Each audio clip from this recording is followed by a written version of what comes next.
Two things that people miss investing in the Corsair Gaming stock. If you're a retail investor and you've considered investing in the ticker symbol CRSR, Corsair Gaming, then you've likely never thought of these two things. I've spent many times in group chats with people that own the company or stock forums, people that are interested in buying the company, and I almost never see these two things mentioned. And it's perfectly represented by this message that I just read today, and this is what gave me the spur of the idea for this video. Disclaimer, I do not own any shares, but I do see the draw for others. It is a market leader for multiple products, and Corsair is closely aligning their products to meet their customers' needs. Also, from most valuation metrics, this company is lower value than other growth beasts.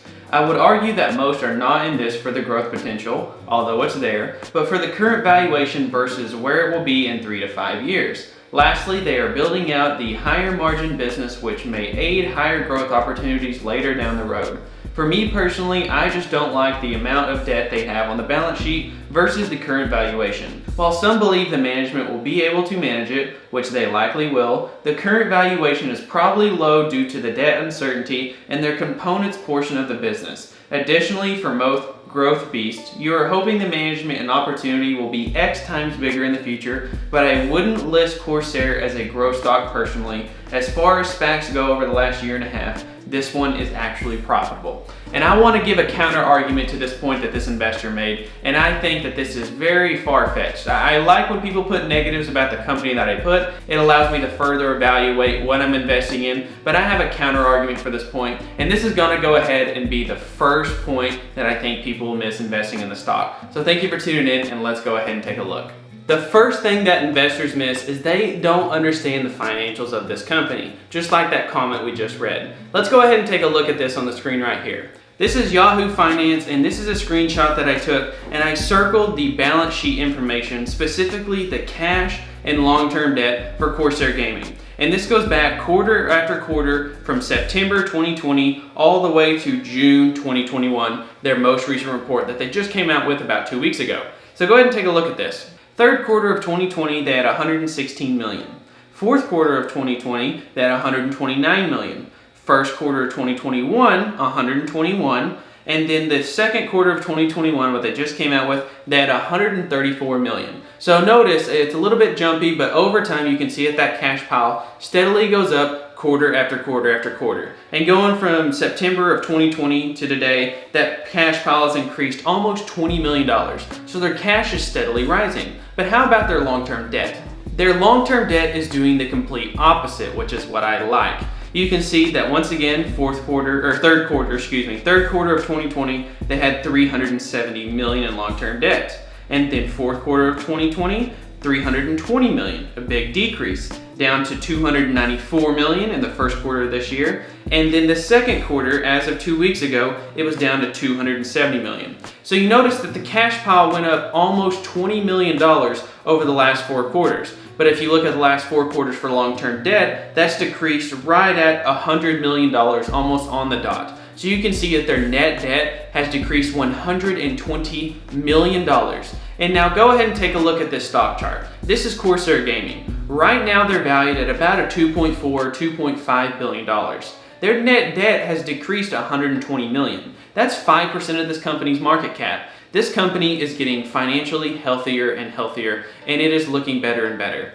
And the funny thing is that when you look at the stock chart, you would probably think that, wow, this company has really been hit hard in the business, but the company has done nothing but go down in share price, while this company's revenue, its profit, its balance sheet has all went up and up and up, and all good things are happening for this company except the share price. And last but not least, for the first point of this video, it says right here in the recent earnings report, the CEO said, quote, "As noted, we've already paid down 53 million of our debt and expect to pay down an approximately additional 47 million for a total of 100 million of debt reduction in 2021, subject to business conditions and any need for additional growth capital." So not only have they had a history of paying off debt, increasing their cash, but according to the CEO's words for words, as of 2 weeks ago, he's saying that they're looking at paying off an additional $47 million worth of debt just in 2021, and I imagine that they will probably even continue to do that into 2022.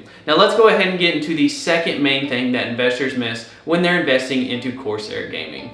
The second thing that investors have been missing about this company is how it typically has its revenue reported quarter over quarter on an annual basis. Now, I think what's really interesting here is that if you just looked at this chart, go ahead and take a look at it. If you just looked at this chart, you would notice the last 2 quarters have dropped tens of millions of dollars in revenue. And so if you just looked at 2021 and the back half of 2020 numbers, you would think, oh, is this company finally at a peak? Is the number starting to drop off? Well, go ahead and look further back on this chart. This company usually has the bulk of its revenue in the 4th quarter of the year. They usually have a little bit of a drop off in the 1st quarter, and then the 2nd quarter, that's usually when revenue is at the bottom. Now, same thing with 2018. They had a drop off in the 1st and 2nd quarter of the year.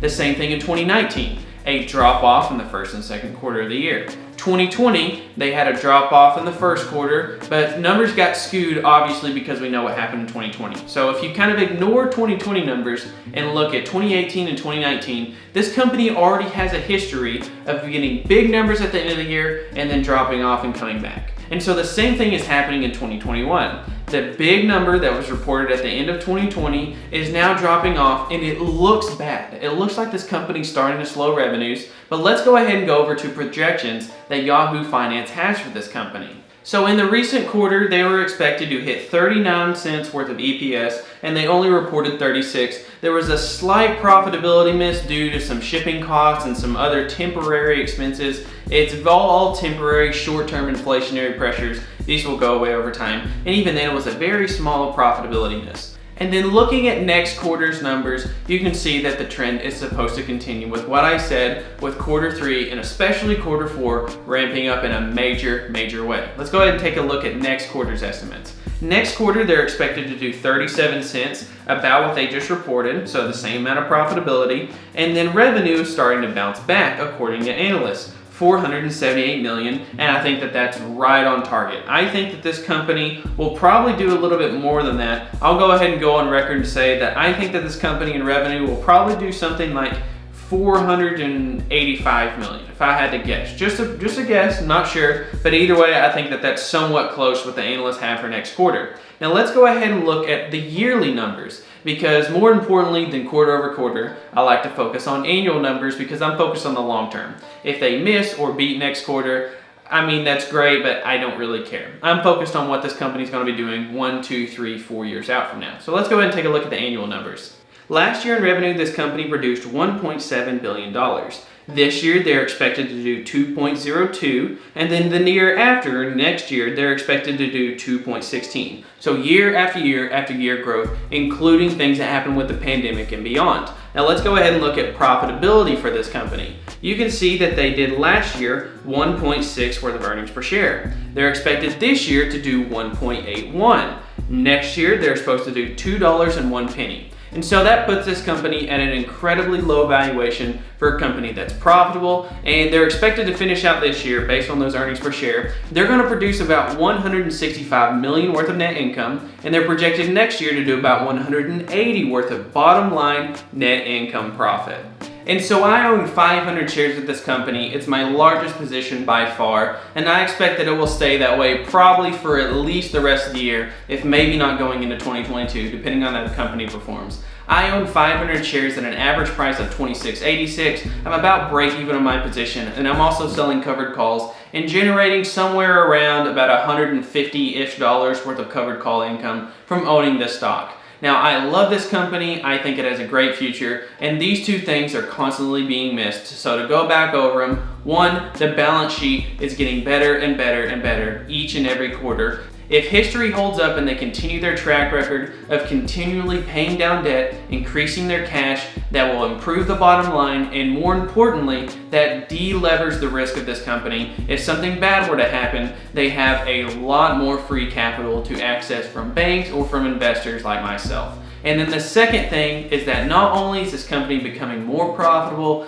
but this company is growing revenue in the long term annually. People are ignoring what this company does on an annual basis and just looking at short-term quarter 1, quarter 2 numbers. The quarter 3, the quarter 4 numbers, in my opinion, maybe wrong, in my opinion will come in much stronger than what we've seen for the first half of the year. And if I'm right, I think that this stock makes a huge move upwards. It's not likely, but I think this company actually has a fairly decent shot at $50 a share next year, and I guess we'll see, so stick me to it. So thank you guys so much for watching. I really appreciate it, and I'll catch you guys next time.